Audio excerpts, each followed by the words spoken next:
Got a job for you Ravens. This one's a request from me. Make sure to follow as advised in this briefing. The intel you're about to see is classified and extremely sensitive. Proceed only if you're ready to commit to the assignment. You'll be integrated in the Silver Ravens unit, effective immediately. Work with your fellow Ravens when approaching this task. Ensure that you file your reports down in the comment section, so I can gather input from each of the unit's members. One-way communications channels have opened to shed some light on the inner workings of AC-6. They must be analyzed and speculated on, for the sake of scientific curiosity and so the algorithm can be exploited. Your unit is tasked with a reconnaissance operation. Keep your eyes peeled and be sure to relay any significant information back to base.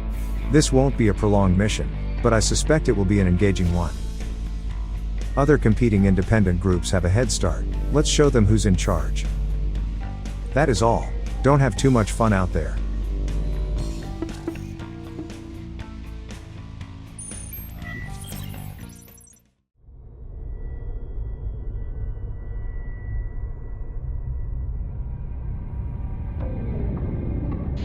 Hello, and thanks for checking out the video.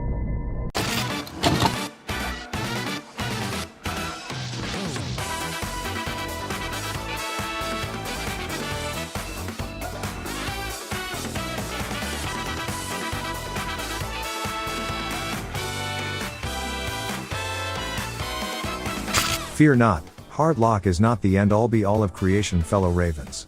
As suspected, this isn't just a good old aimbot locking system, and it seems the way pilots interact with targeting might even be more complicated than in previous titles.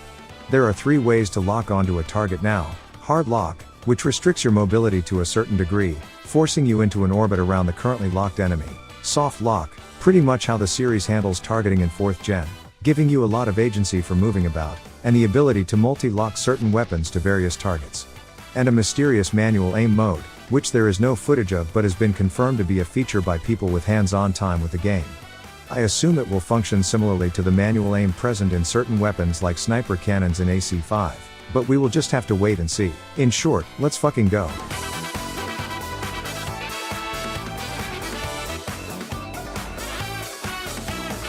Do you love absolutely colossal feats of engineering that will make you feel as tiny as an ant, and having to deal with the subsequent ontological shock of realizing you're irrelevant before most of the universe? Well shit. Have a look at this. A multi-stage encounter, where you have to make your way towards the target, interacting with both the Strider, and the force deployed around it as backup.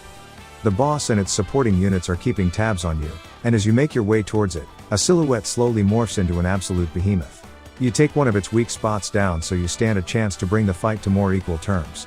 Now that's gaming. I love fights like these. This is a weapon to surpass all arms forts.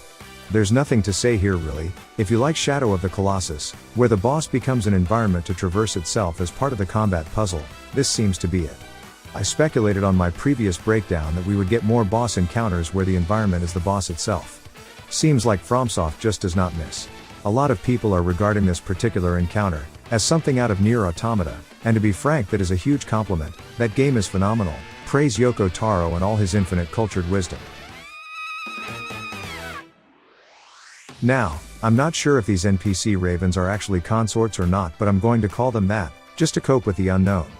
Regardless, some of the best, most memorable subplots and interactions in these games come from missions where you team up with other pilots to secure an objective, or when you form some sort of parasocial relationship with a familiar Raven, only to be completely backstabbed later down the line. Gameplay-wise, these are very clearly still here. I hope this is the case for narrative purposes too.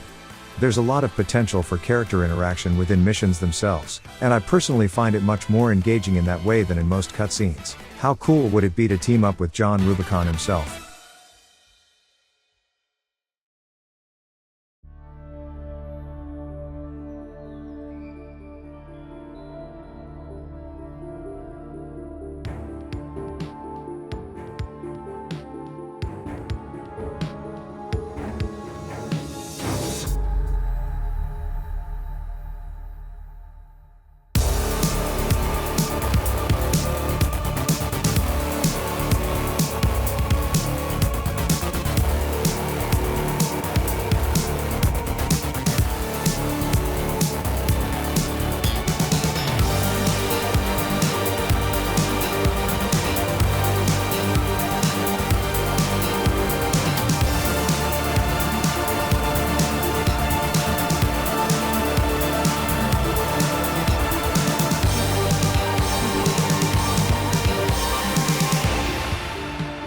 There's beautiful backdrops, roaring explosions and plumes of smoke and debris everywhere. It runs at 120 FPS. It sells the scale with power line towers, roads, cars, warehouses, buildings. You can even tell the rust on things from 500 meters away. Consider augmenting your fucking ocular capabilities. It's customization galore: image, decal, color, and pattern editors to scratch the surface. The modularity we all love is still present, and not throwing some shade out there, but a major criticism I have about 4th gen designs in particular is how horrendous some parts look if they aren't used in conjunction with the original schematics. From what I've seen here, we are going back to Gen 3 AC design where everything fits in a generalized cohesive manner. There's tons of options, there are stat screens for days, everything is exactly as one would hope. The garage itself will even feature a ray tracing mode so you can show off your cool AC even if it performs like shit. You'll be able to share your schematics via a code system. Squinting at those design sheets trying to figure out what the fuck is equipped in the hangar bay is a thing of the past. I know there are droves of information circulating around with all sorts of new features being revealed. Things like the OS tuning, detailing of how leg parts work going down to specifics, how there's progression unlocks for things like expansion slots, quick turning, manual aim and so on. But not having access to that information myself makes me unqualified to transmit it without butchering objectiveness to some degree.